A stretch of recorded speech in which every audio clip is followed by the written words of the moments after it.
ظالمانہ taxes کی بھرمار، بلوں کی حد یہ کہ بلوں کا حال یہ ہے کہ بیچارے لوگ اپنی بنیادی چیزیں بیچ بیچ کے بل ادا کر رہے ہیں۔ انسانوں کا معاشرہ یہ۔ ابھی کل پرسوں کی خبر ہے، ایک بیچارہ کراچی کا ہی کوئی نوجوان اپنے گھر سے نکلا ہے، گویا اس ملک کے اندر دو ہی حق ہیں، ایک حاکم کا حق ہے وہ ہے جینے کا حق، اور ایک مرنے کا حق ہے وہ ہے محکوم کا حق۔ جب ہم نے یہ شہر دیکھا تھا، یہ گلیاں دیکھی تھیں، اور آپ نے بہت سو نے اس سے بھی پہلے، تو وہ پچھلا دور جتنا پیچھے جاتے ہیں اتنا ہی پرسکون نظر آتا ہے، بہت اچھا، صاف ستھرا، آج سے کہیں بہتر۔ عدل کا یہ بھی تقاضا ہے، یہ بھی سمجھ لیجئے اچھی طرح، جس کو آج لوگ بھول رہے ہیں، کہ جو ہمارے دین میں سزائیں ہیں، یا ہم جو آئین بناتے ہیں اس میں جو سزائیں ہم نے رکھی ہے، کسی بھی قسم کی سزائیں آئین کے مطابق، دین کے مطابق، امام عادل کا یہ کام ہے کہ وہ سزائیں نافذ کرے۔ حکومت کا یہ کام ہے کہ وہ ان سزاؤں کو نافذ کرے اور لوگوں کو سزا دے۔ جس نے جو جرم کیا اس کو اس کی سزا ملنی چاہیے۔ تو اگر کسی نے وہ کام کیا اور یہ نہیں کیا اور سزاؤں میں چھوڑ دیا تو یہ عدل نہیں ہے، عدل نہیں ہے۔ اس کا پھر عذاب ہے، اس کی پھر اللہ کی طرف سے سزا ہے۔ جب ہم سزا نہیں دیں گے تو پھر خدا ہم سب کو سزا دے گا۔ اسی لیے فرمایا گیا ہے کہ جس قوم کے اندر حد جو ہے وہ جب اٹھا دی جاتی ہے تو پھر وہاں اس کے منفی اثرات بہت زیادہ پھیلتے ہو، بارشیں بند ہوتی ہیں اور طرح طرح کی چیزیں۔ جب حد یعنی سزا نہیں دی جاتی تو وہ سزائیں دینے سے پھر جو عام طبقہ ہے لوگوں کا، ان کو پھر آگے جا کے پورا امن ملتا ہے۔ مجرموں کو آج کھلا چھوڑا ہوا، دوسری طرف لوگوں کے حقوق ہیں معطل پڑے ہوئے، کوئی کفالت نہیں، کوئی نگرانی نہیں، کوئی نہ بیچاروں کو، آج عوام کو نہ روزی روٹی مل رہی ہے، نہ روزگار مل رہا ہے، نہ جابس مل رہی ہیں، ملازمتیں، نہ ہی جناب لوگوں کے لیے صحت اور علاج و معالجے کا کوئی انتظام ہے۔ غریب بیچارے ایسے ہی پڑے ہوئے ہیں، بیمار ہو گئے تو وہ بس بستر پر ایڑیاں رگڑ رگڑ کے مر رہے ہیں۔ ان کے پاس نہیں ہے اتنا پیسہ کہ وہ اپنا علاج کر سکے، گھر میں کھانے کو نہیں ہے انسان کے پاس، آج علاج کیا کرائے گا، پہننے کو کپڑا میسر نہیں ہے، رہنے کے لیے کوئی چھت میسر نہیں ہے۔ لاکھوں لوگ ہیں ان کے پاس گھر نہیں ہے، سردی گرمی سے بچنے کا سامان نہیں ہے، بارشوں سے بچنے کا انتظام نہیں ہے۔ بچہ پیدا ہو جائے گھر میں تو اس کے لیے کوئی خرچہ، کوئی اس کے لیے اخراجات، اس کے لیے کوئی آمدنی نہیں ہے، اور انسان جو ہے وہ بوجھ بنتا جا رہا ہے۔ ہر گھر میں ہر فرد بوجھ بن گیا، ہر بچہ بوجھ بنتا جا رہا ہے۔ پھر اوپر سے ایسے ایسے بل آ رہے ہیں، وہ ٹیکسز لگ رہے ہیں، اور ایسے ایسی ڈیمانڈز حکومت کی طرف سے، ظالمانہ ٹیکسز کی بھرمار، بلوں کی حد یہ کہ بلوں کا حال یہ ہے کہ بیچارے لوگ اپنی بنیادی چیزیں بیچ بیچ کے بل ادا کر رہے ہیں، اور لوگوں کا سب کچھ چھوٹا جا رہا ہے ایک بل کی خاطر، زندگی جا رہی ہے اور کیا ہے۔ کتنے لوگ بیچارے خودکشی کر کے ہلاک ہو گئے، کتنے لوگ اس چکر میں کہاں سے کہاں کیا کیا ہو گئے بیچارے، کتنے جھگڑے ہو گئے، کتنی لڑائیاں ہو گئے، کتنے گھروں کے اندر نفسیاتی امراض پیدا ہو گئے، معاشرہ نفسیاتی امراض میں بڑھتا جا رہا ہے آگے، ٹینشن بڑھ رہی ہے، پریشانیاں بڑھ رہی ہیں،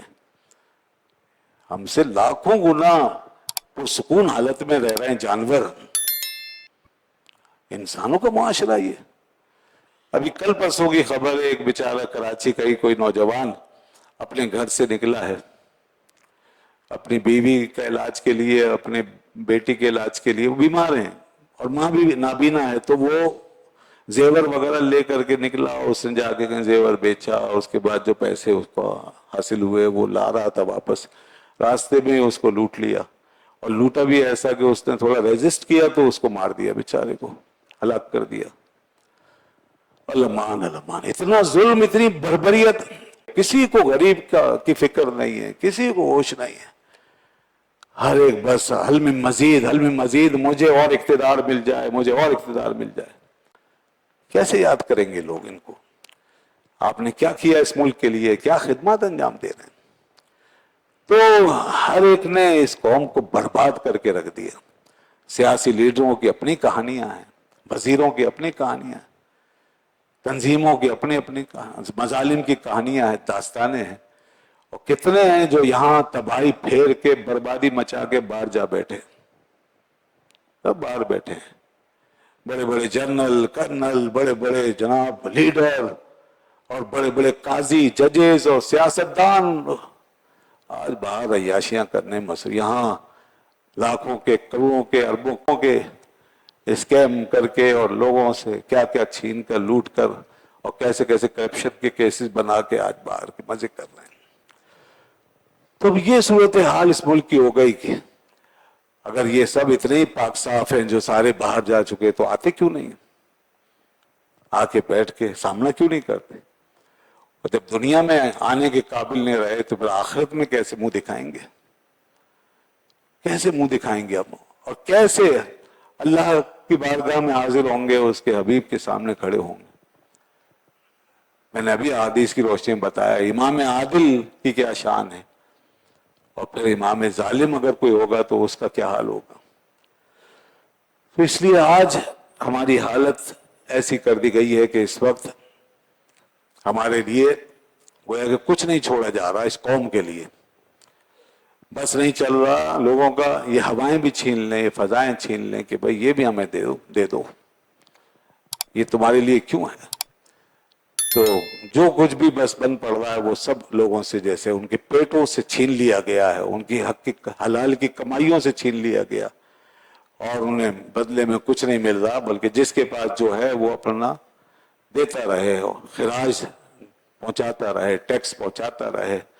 اس کے جواب میں اس کے لیے نہ پانی ہے، نہ بجلی ہے، نہ گیس ہے، نہ صحت ہے، نہ تعلیم ہے، نہ روڈ ہے، نہ سڑکیں ہیں، نہ سیوریج ہے، نہ کچھ نہیں ہے، اس کے لیے کچھ بھی نہیں ہے، اس کے لیے کوئی حق نہیں ہے، اس کے لیے صرف اور صرف موت ہے بس، آپ کا حق مرنا ہے، اور جن کو یہ سب کچھ پہنچتا ہے ان کا حق جینا ہے۔ گویا اس ملک کے اندر دو ہی حق ہیں، ایک حاکم کا حق ہے وہ ہے جینے کا حق، اور ایک مرنے کا حق ہے وہ ہے محکوم کا حق۔ یہ محکوم کو مر جانا چاہیے، اس لیے کہ زندہ رہو گے تو پھر تو کچھ بھی نہیں ملے گا، اور ایک پوری نسل جو ہے وہ اسی طرح مر کے چلی گئی، ایک دو نسلیں یہی سب کچھ دیکھتے دیکھتے مر کے چلے گئے بیچارے، اور ان کو ان کے حق نہیں ملے، ان کو انصاف نہیں ملے، ان کو عدل نہیں ملا، انہوں نے اچھے دن نہیں دیکھے۔ ایک دن کے لیے بھی اسلام کا نظام تو بہت بڑی چیز ہے، بہت بڑی چیز ہے، دنیا میں سب سے بڑی نعمت۔ ہم نے تو انسانیت کا نظام بھی نہیں دیکھا، ہم نے تو انسانیت کا نظام بھی نہیں دیکھا، ہم نے تو یہ بھی نہیں دیکھا کہ ایک جاندار کے لیے جو نظام ہونا چاہیے، سانس لینے والی کسی بھی کوئی بھی مخلوق، اس کے لیے جو چیز ہوتی ہے وہ بھی پوری طرح ہم نے آج تک جیتے جاگتے انسانوں کو مہیا نہیں کی۔ تو یہ حال اس ملک کا ہو گیا۔ آج سے 30 سال پہلے، 40 سال پہلے، 50 سال پہلے جب ہم نے یہ شہر دیکھا تھا، یہ گلیاں دیکھی تھیں، اور آپ نے بہت سو نے اس سے بھی پہلے، تو وہ پچھلا دور جتنا پیچھے جاتے ہیں اتنا ہی پرسکون نظر آتا ہے، بہت اچھا، صاف ستھرا، آج سے کہیں بہتر۔ اور شاید جب ہمارا ملک وجود میں آیا تھا تو اس سے بھی کہیں بہتر حالت میں تھا، اگرچہ ہمارے پاس کچھ بھی نہیں تھا،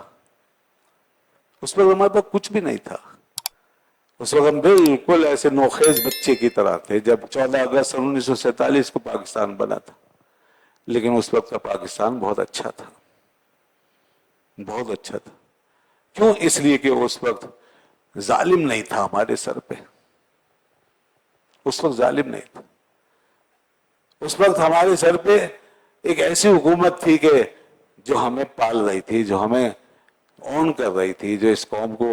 آگے لے کے جا رہی تھی، اس کی حفاظت کر رہی تھی، اور اس کی ترقی کے راستے کھول رہی تھی جن حالات میں بھی. اس وقت بہت ترقی تو کیا تھی ہوتی بنیادی ضرورتیں اس کے لیے جو